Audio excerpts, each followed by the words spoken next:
जय हिंद दोस्तों। स्वागत है आपका योगी ट्रेडिंग टिप्स में।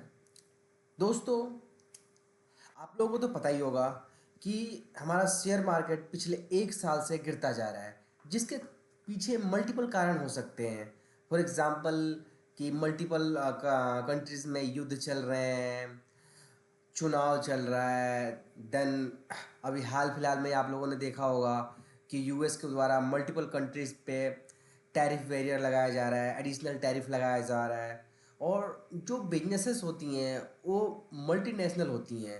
लाइक एक कंपनी दूसरे कंट्री में अपना ट्रेड कर रही है, व्यापार कर रही है। तो अगर मल्टीनेशनल तौर पे, वर्ल्ड वाइड तरीके तौर पे कोई प्रॉब्लम आती है तो उसका असर कहीं ना कहीं पूरे शेयर मार्केट पे पड़ता है।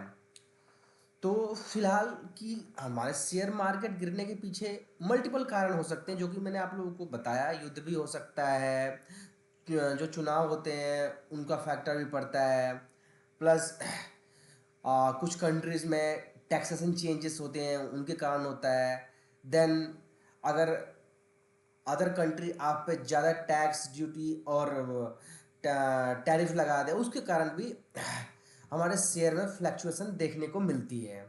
तो दोस्तों, हाल फिलहाल में आप लोगों ने देखा होगा कि जब से अमेरिका के राष्ट्रपति डोनाल्ड ट्रंप जीत के आए हैं, तब से बहुत से कंट्रीज़ के जो शेयर मार्केट है वो अनसेटल चल रही हैं और उनमें गिरावट ही चल रही है। क्यों? क्योंकि बहुत से कंट्री पे उन्होंने एक अलग तरीके का टैरिफ लाद दिया है। टैरिफ का है तो एक तरीके का टैक्स, ताकि जो भी आप माल बाहर आप एक्सपोर्ट कर रहे हो उस पर एडिशनल टैरिफ लगे, टैक्स लगे और उनकी कंट्री में वो प्रोडक्ट जाके थोड़ा महंगा हो जाए और उनकी सरकार को कमाई हो। तो आप लोगों ने देखा कि किस तरीके से शेयर मार्केट हमारा जो है वो फ्लैक्चुअल कर रहा है, कभी अप हो रहा है, कभी डाउन हो रहा है। बहुत से मल्टीपल कारण होते हैं। हमें क्या चाहिए कि अगर हम किसी शेयर में निवेश कर रहे हैं तो निवेश करने से पहले हमें उस कंपनी के बिजनेस के बारे में जानना चाहिए। देन उस कंपनी के फंडामेंटल्स के बारे में जानना चाहिए। उसके कंपनी के जो रिवेन्यू है, मार्केट कैप है, उसके बारे में जानना चाहिए कि ये कंपनी किस तरीके का काम करती है, कितना प्रॉफिट दिखाती है, इसका पूरा मार्केट कैप कितना है। और इस बेस पे हम जाके सुनिश्चित हो सकते हैं कि हमें इस कंपनी में निवेश करना है कि नहीं करना। तो चलिए दोस्तों, आज के शेयर के बारे में बात करने से पहले अगर आप लोगों ने मेरे चैनल को सब्सक्राइब नहीं किया है तो मेरे चैनल को सब्सक्राइब कर लें, ताकि जो भी न्यू अपकमिंग वीडियोस हो वो आप लोगों को टाइम टू टाइम मिलती रहे। और दोस्तों, एक और इन्फॉर्मेशन, ये वीडियो सिर्फ एजुकेशनल पर्पस के लिए है। तो अगर आप किसी भी शेयर में निवेश करें तो सबसे पहले आप अपने रिसर्च स्वयं की जरूर करें और इस वीडियो से आप लोग हेल्प ले सकते हैं। तो चलिए दोस्तों, समय व्यर्थ न करते चलते अपने टॉपिक पे और बात करते हैं आज के शेयर के बारे में। तो दोस्तों, आज हम बात करने वाले हैं इजी ट्रिप प्लानर लिमिटेड के बारे में। ये जो कंपनी है वो टूर एंड ट्रैवल पैकेजिंग में डील करती है, जो नेशनल एंड नेशनल दोनों तरीके से टूर एंड ट्रैवल के लिए पैकेज अवेलेबल करवाती है, नेशनल टिकट अवेलेबल करवाती है, लाइक एयरप्लेन, रेलवे। तो ये सारी एक तरीके से ये टूर एंड ट्रैवल की कंपनी है। अगर हम बात करें कि इस कंपनी का एक साल का चार्ट पैटर्न, तो आप लोग देख सकते हैं कि ये एक साल में अराउंड 20 रुपये का शेयर होया करता था और आज गिरते गिरते ये 8 रुपये 96 पैसे पे ट्रेड कर रहा है। अगर हम इसे पीछे की बात करें, 5 ईयर पीछे की, तो आप लोग देख सकते हैं कि ये शेयर जो है लगभग 100 रुपये हुआ करता था 2022 के करीब, राइट। और उसके बाद इस शेयर में गिरावट आई और ये शेयर 32 से 40 रुपये में ट्रेड करने लगा। फिर इस शेयर में जो है इस कंपनी ने बोनस दिए। बोनस देने के बाद 1/1 का बोनस के बाद ये शेयर आधे का हो गया। देन उसके बाद इस शेयर में गिरावट आने लगी। तो हम ये जानने की कोशिश करेंगे कि इस शेयर में आखिर ऐसा क्या हो रहा है जिसके कारण इस शेयर में गिरावट आ रही है। क्या इसके बिजनेस में कमी आ गई है? क्या इसके कोई टेक्निकल फॉल्ट है, फंडामेंटल्स में दिक्कत है? उस सभी चीज़ों में डिटेल में एनालाइज करते हैं। चलिए ठीक है दोस्तों, चलिए इसके फंडामेंटल्स की बात कर लेते हैं।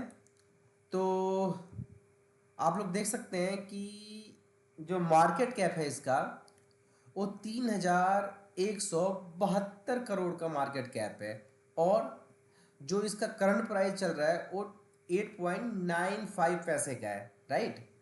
और आप लोग देख सकते हैं कि अगर 12 वीक हाई और लो की बात करें तो 22 रुपये 2 पैसे का जो है 12 वीक हाई गया है और 8 रुपये 75 पैसे का लो गया है। अगर हम स्टॉक पी रेशो की बात करें तो 41.6 है, ये थोड़ा सा ज़्यादा है बट ठीक है, बहुत ज़्यादा नहीं है। इसकी बुक वैल्यू 2.3 पैसे का है। डिविडेंड यील्ड कंपनी है, 0.5% की डिविडेंड यील्ड देती है, राइट। इसका ROC 20.9 का है, ठीक है। ROE भी 16 का है, ये भी ठीक है, राइट। फेस वैल्यू 1 रुपीज़ का है, दैट्स अ गुड पॉइंट। तो यहाँ पे हमें कोई दिक्कत नहीं लगती इन्वेस्टमेंट के तौर पे। और आगे डिटेल में एनालाइज करते हैं तो बात करते हैं कि इसके क्वार्टर रिजल्ट के बारे में। तो आप लोग देख सकते हैं कि जिसका क्वार्टर रिजल्ट हम बात करें कि 4 क्वार्टर के बारे में, तो आप लोग देख सकते हैं जो सेल्स है वो 144.67 रहा है, देन 150, 139, और इसका जो सेल्स है इसमें गिरावट आई है 2 जून 2025 में। ये 113 करोड़ का जो है इसका सेल्स रह गया है, जो कि मार्च 2025 में 139.48 करोड़ का था। तो दोस्तों इसमें गिरावट आई है इसके सेल्स में। एक्सपेंसेस की बात करते हैं तो ठीक कि अगर सेल्स में गिरावट आई है तो एक्सपेंसेस में भी गिरावट आएगी। लेकिन यहाँ देखने वाली बात है कि हमने जितने का यहाँ सेल किया है 113.79 करोड़ का, एक्सपेंसेस भी हमारा 113.47 CR का है, राइट। तो इसमें क्या है कि एक्सपेंसेस ज़्यादा है और सेल्स कम हो गई हैं मुकाबले पिछले क्वार्टर की। तो सेल्स और एक्सपेंसेस लगभग बराबर है। इस मामले में होगा क्या कि इसमें प्रॉफिट कम हो जाएगा और जिसके कारण ये शेयर गिर रहा है। यहीं पे हमें ये चीज़ दिख गई। बट है क्या कि आप लोगों को पता होना चाहिए कि अगर कोई भी कंपनी है तो किसी क्वार्टर में उसको प्रॉफिट होगा, किसी में लॉस होगा, किसी में सेल्स इंक्रीज होगा, डिक्रीज होगा। तो ये बहुत बड़ी चीज़ नहीं है। अगर हम इसके 4 से 6 क्वार्टर की देख लें तो सेल्स इसकी सस्टेन है, कोई ज़्यादा नहीं है। हाँ ये है कि इसका रिवेन्यू जो है रिवेन्यू बढ़ता गया है, सॉरी रिवेन्यू नहीं, इसका जो है एक्सपेंसेस बढ़ता गया है, राइट। और एक्सपेंसेस देखते हैं कि एक्सपेंसेस कहाँ कर रहे हैं ये लोग। तो इनका जो है मैक्सिमम जो एक्सपेंसेस जाता है वो जाता है एम्प्लॉय कोस्ट पे, 27.6% जो है वो उस पे जाता है। देन इनका मटेरियल कॉस्ट है, ठीक है। तो ये एक पॉइंट हो सकता है शेयर में गिरावट की। अगर हम बात करें इसका ऑपरेटिंग प्रॉफिट मार्जिन, राइट, तो आप लोग देख सकते हैं कि ऑपरेटिंग प्रॉफिट मार्जिन ये क्वार्टर बाय क्वार्टर गिरता गया है, गिरता गया है। एंड देन जो जून क्वार्टर में कुछ ज़्यादा ही गिर गया है। तो क्योंकि शेयर भी अच्छी खासी कंपनी है बट इस शेयर अगर प्राइस कम है तो उसके पीछे कुछ ना कुछ कारण तो होना ही है। तो इसके पीछे ये कारण हो सकता है। देन अगर हम नेट प्रॉफिट की बात करें तो आप लोग देख सकते हैं कि कंपनी ने एटलीस्ट लॉस नहीं दिखाया, कंपनी ने प्रॉफिट दिखाया है। इवन प्रॉफिट कम है, 0.44 CR की प्रॉफिट है, पर ठीक है, प्राइस के अकॉर्डिंग ठीक है, कंपनी अभी काम कर रही है, राइट। अगर हम PNL की बात करते हैं तो आप लोग देख सकते हैं कि मार्च 25 में 587 करोड़ का सेल रहा है और अब तक 549 करोड़ का सेल है, राइट। एक्सपेंसेस की बात करें तो आप लोग देख सकते हैं एक्सपेंसेस कहीं कम नहीं है, एक्सपेंसेस बढ़ रहे हैं इसके, राइट। और नेट प्रॉफिट की बात करें तो भाई जैसे मैंने बताया था आप लोगों को कि मार्च 2025 में इसका जो प्रॉफिट था वो 109 करोड़ की प्रॉफिट। एंड देन आप लोग देख सकते हैं कि ये 75 CR की प्रॉफिट है यहाँ पे, राइट। अब हम बात करते हैं बैलेंस शीट की। तो आप लोग देख सकते हैं कि जो इसका इक्विटी कैपिटल है वो 354 CR की है। एंड इसकी जो रिज़र्व है, रिज़र्व अच्छा खासा कंपनी रखती है, 366 CR की रिज़र्व रखती है। कंपनी की बोरिंग ज़्यादा नहीं है, ये एक अच्छी बात है। आप लोग देख सकते हैं कि जो कंपनी में बोरिंग ओनली 38 CR की है, इसके रिजर्व से बहुत बहुत कम है। इवन अगर हम इसके फिक्स एसेट्स की बात करें तो देख सकते हैं आप लोग कि 167 करोड़ के फिक्स एसेट्स है और 38 करोड़ की ओनली इसकी उधारी बोरिंग है। तो ये कंपनी कभी भी अपना फिक्स एसेट्स बेच के अपना उधारी चुका सकती है, तो यहाँ पे कोई कमी नज़र नहीं आती है इस शेयर में। आगे बात करते हैं इसके इन्वेस्टर की।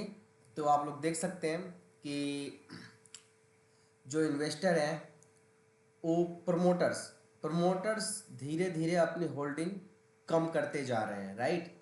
अगर फॉर एग्जांपल बात करें हम कि सितंबर 24 में प्रमोटर्स की होल्डिंग थी 50% एंड देन मार्च 25 में 48.97% की रहेगी, 2% हिस्सेदारी बेची गई। और उसके बाद जून 25 आते आते लगभग इसमें 1% की और हिस्सेदारी कम हुई। तो बात करें कि हिस्सेदारी प्रमोटर्स कौन है इनके, तो इसमें 3 प्रमोटर्स हैं, राइट। 2 प्रमोटर्स अपना जो आप लोग देख सकते हैं कि प्रशांत पट्टी जी हैं, इनके प्रमोटर्स, इन्होंने अपनी होल्डिंग सस्टेन कर रखी है, राइट। निशांत पट्टी जी हैं, इनका 32.27% की हिस्सेदारी थी, जो कि जून आते आते इन्होंने 12.48% की हिस्सेदारी रह गई है। इसका मतलब इन्होंने इसमें से हिस्सेदारी बेची है। सेकेंडरी बात करें कि तीसरे प्रमोटर्स रिकांत पट्टी जी, इन्होंने भी अपनी थोड़ी सी हिस्सेदारी बेची है, बट इनका बहुत अभी हिस्सा है इसमें। तो प्रमोटर्स की होल्डिंग बेचना भी एक मेजर कारण हो सकता है, क्योंकि सबको पता होता है कि जिनने कंपनी बनाई, इन्होंने कंपनी खड़ी की है और उन वही इसमें से निकल रहे, तो लोगों के बीच में एक भाव जाता है कि ये कंपनी कैसे काम करेगी जब इनके कर्ता धर्ता इस पर विश्वास नहीं कर रहे। बट इसके कर्ता धर्ता 3 है, एक नहीं है, और जिसमें से 2 विश्वास कर रहे हैं, तीसरे भी हैं। हो सकता है तीसरे किसी कारण की वजह से अपने शेयर बेच रहे हों, तो यहाँ कोई दिक्कत नज़र नहीं आती, राइट। अगर हम एफ की बात करें तो देखो, किसी भी कंपनी में जो फॉरेन इंस्टीट्यूट्स होते हैं उनका भी बहुत रोल होता है कि वो उस कंपनी में कितना ट्रस्ट शो करते हैं। तो आप लोग देख सकते हैं कि जो एफ हैं उनका जो परसेंटेज है वो सस्टेन बना हुआ है, राइट। तो एफ में कोई दिक्कत नहीं है, बहुत बढ़िया। ये कंपनी जो है अपना फिलहाल काम कर रही है इनके अकॉर्डिंग, ठीक है। डी की बात करें तो डी ने भी अपने जो होल्डिंग है वो सस्टेन कर रहे हैं। डी बिल्कुल नहीं बेच रहे हैं, ना एफ बेच रहे हैं। आप लोग देख सकते हैं कि सितंबर 22 से और जून 25 तक इन्होंने होल्डिंग में बिल्कुल भी कमी नहीं करी, ना ही डी ने करी ना एफ ने करी। अगर हम बात करें कि इनके एफ कौन है, तो आप लोग देख सकते हैं कि इनके एफ है my bank security private limited, right. अगर इनके डी की बात करें तो आप लोग देख सकते हैं life insurance corporation of India, यानी LIC के इसमें शेयर होल्डिंग है। दोस्तों सबसे बड़ी बात कि भारत की सबसे बड़ी इंश्योरेंस कंपनी LIC की इसमें 2.47% की हिस्सेदारी है। तो इसमें बिल्कुल भी डरने वाली बात नहीं है, ये एक अपॉर्चुनिटीज़ भी हो सकता है, बिकॉज कंपनी अच्छी है। आप लोग समझ सकते हैं कि टूर एंड ट्रैवल की कंपनी है, बहुत सारे देशों में युद्ध चल रहे हैं और बहुत सारे देश में लाइक टैक्सेशन के प्रॉब्लम चल रहे हैं, टैरिफ चल रहे हैं। इसके वजह से थोड़ा बहुत जो टूरिज़्म है वो रुका है। लाइक आप ये भी देख सकते हैं कि हमारे दूसरे देश से हमारे देश में कश्मीर आने के लिए बहुत से टूरिस्ट आते थे, जो कि पहलगांव अटैक और अदर अटैक के कारण बिल्कुल भी स्टॉप हो गया, राइट। तो इसके कारण जो डोमेस्टिक टूरिज़्म है या इंटरनेशनल टूरिज़्म है, इसमें भी थोड़ी कमी आई है, चाहे हम कश्मीर की बात करें या अदर स्टेट की बात करें, राइट। तो फिलहाल जो एक अच्छी पॉइंट है इस शेयर कंपनी के लिए, जिसमें डी और एफ दोनों इसमें बहुत ही भरोसा दिखा रहे हैं, और जिसके कारण वो अपना शेयर बिल्कुल भी नहीं बेच रहा, और इनको लगता है कि ये आने वाले समय में ये मल्टीवे का रिटर्न दे सकता है, इसलिए ये लोग इस कंपनी के साथ सस्टेन कर रहे हैं, राइट। अगर आप लोगों को दिक्कत लगती है कि नहीं यार ये शेयर गिरता जा रहा है कब तक करेंगे, तो दोस्तों अगर ख़रीदारी करनी है तो एक बार में ज़्यादा ट्रेड ना लें। अगर आपके पास 100% की कैप है तो आप सिर्फ उसमें से 10% कैप का यूज़ करें, और इसमें एसआईपी करें, वेट करें गिरने का, अगर गिरे तो देन फिर इसमें होल्डिंग दिखाए, फिर बाइंग दिखाए। और इस तरीके से अगर आज 8 रुपये का है, फॉर एग्जाम्पल कि ये शेयर 5 रुपये का भी जाता है और 5 से फिर उठ के 8 या 10 पे आ जाता है, तो आप लोगों का जो कैपिटल होगा वो डबल हो सकता है, राइट। तो इस कारण से हम एक बार में कोई भी खरीदारी नहीं करेंगे इसमें। और अगर खरीदारी करना है तो आप एसआईपी करके खरीदारी कर सकते हैं। बाकी टेक्निकल एनालाइज आप लोगों को कैसा लगा हो कमेंट करके जरूर बताएं। ये वीडियो अच्छी लगे तो वीडियो को लाइक करें, दोस्तों में शेयर करें। और ये वीडियो अच्छी लगी हो तो जरूर मुझे कमेंट करके बताएं। और आप लोगों के एक लाइक कमेंट शेयर से हमें एक बूस्ट मिलता है, ताकि हम और भी बढ़िया बढ़िया कंटेंट ला सकें, बहुत बढ़िया रिसर्च कर सकें, ताकि आप लोगों की जो शेयर मार्केट की जो नॉलेज है वो इंक्रीज हो सके और आप लोग भी एक अच्छा रिटर्न हासिल कर सके। तो दोस्तों जब तक के लिए धन्यवाद, नमस्कार।